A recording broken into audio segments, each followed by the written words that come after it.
I was reading one of your friends that was quoted saying, I mean, they remember you being intimidating, having a fiery demeanor, competitive back to when you were in 5th grade. But how about the ways in which you think you're difficult? Certainly patience has been something, you know, I want to think about things like even having this conversation of like, so what is that energy in the room like? Like, how do you introduce it? Because I'm a lot. What does that mean to you? I've got a point of view. You know, I don't walk in a room and just say it's lovely to be here. I'm looking around and going, it's a really nice room.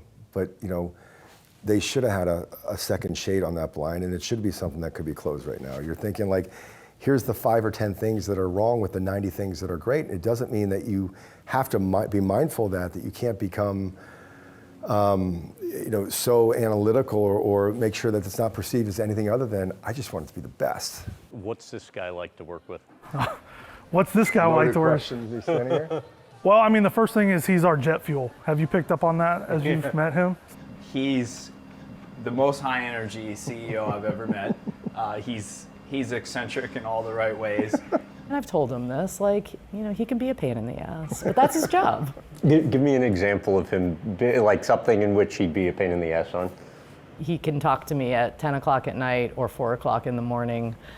I don't know if he sleeps or if he does it standing up. But his attention to detail is something that I've never seen. I can be relentless, you know, in getting on an idea, if I believe it's the right idea. But I'm a big believer that the best idea wins. Like, this isn't how do we run around and push my idea. I mean, I've got 2 products I'm most excited about now, which is our Stealth Form Uncrushable hat, our new No Way backpack, and these are things that came through our incredible team. Like, I want to make sure it's not. There's a difference between like, you know, running your idea versus running like a great idea.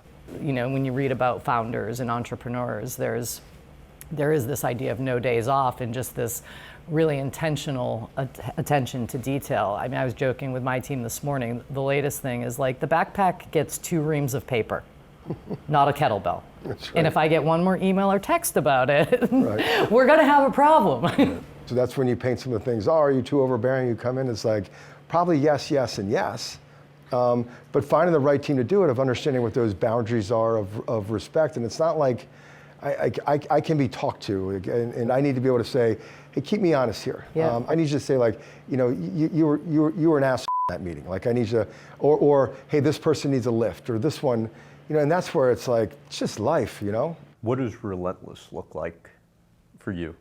There was certainly a lot of force of nature that went into the first chapter. And that wasn't just myself, that was my partners, Ryan, it was my partner, Kip, you know, the way that we approached it. You know, how long are we working today? I don't know, about 10 minutes longer than you, you know, and so, you know, pulling, you know, 1 or 2 all-nighters in a week was not it, but that's what it takes to crack through in a industry that my first trade show was the Super Show in Atlanta with 13,000 exhibitors, every one of them trying to become the next Nike. And for some reason we were able to break through. It's because it was personal. It did matter. It was the cash coming from my credit cards. It was our reputations on the line. And so I think that built into a bit of the DNA that's Under Armour. You know, we're celebrating our 20th year as a public company this November. We'll celebrate our 30th year in business in August of next year. You know, in order to have that kind of, you know, consistency, continuity, you know, that's something that needs to be shaped and harvested. And so what I'm trying to bring is having this sort of 5-year break in the midst of my CEO tenure at Under Armour is to make sure that I was reflective enough, because look, Relentless works. Relentless got Under Armour built the first time. You know, it got us to $5 billion. But understanding what that means and maybe being able to apply a little bit of wisdom, and just like, you know, pushing and going as hard as you can isn't always the right answer, but it's being able to develop a little bit of stroke. It's being able, you know, to not just be the one that's pushing and trying to make the sale, but maybe, you know, take the glasses, tip it to the edge of the nose a little bit, and just be like, let me be thoughtful and reflective on what we want to do. So I feel like adding that balance or that range to what my persona or my personality has been, it means Relentless is probably still there. It means being a really good listener. It means having the ability to be a little more patient. I think I've gotten a bit of familiarity and comfort on like everything you read about founders. And in some cases, he is textbook founder, and there's only a brilliance that comes with with being a founder that you can think in certain ways. And I think I'm good at kind of being a yin and yang to a lot of that. Yin and yang how? Just in terms of like where, you know, He's calling me old. no. But like, you know, we went to the Masters together, and he's familiarizing me with like all the older traditions of the Masters, and I'm keeping him, you know, up to speed with some of the content plays that we're running on social or things of that nature. So it's a good sparring partner, I think, on both sides of the equation. I think at one point in time you went to an executive coach. What did that entail, and what did it teach you? Oh, I have a coach today. Oh, do you? Yeah. So, like, in what ways does that help? It's phenomenal. I mean, the approach is not like, okay, here's what we're going to do with the tactics of business. It's beautiful. It focuses more on, like, how do we create love? Like, what are you trying to do? You're trying to go in there and show everybody that you have the right answer? Or do you want to inspire them to do something great?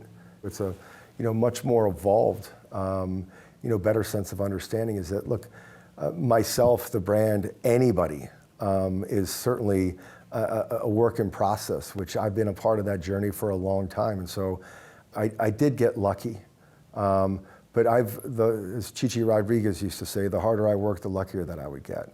And so I still believe in that work ethic and that belief in doing it, but it's working a little smarter. I do believe in micromanagement at certain levels. I think it's totally underestimated. So I was going to ask you about that. Without question. Without question. Explain your view on, because you struck me as somebody, or from what I've read, that micromanaging is something that.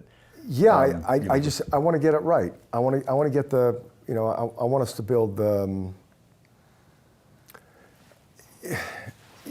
I think there's too much lost on pretense or structure or process. Like, that's great, but the right answer will save us a lot of time.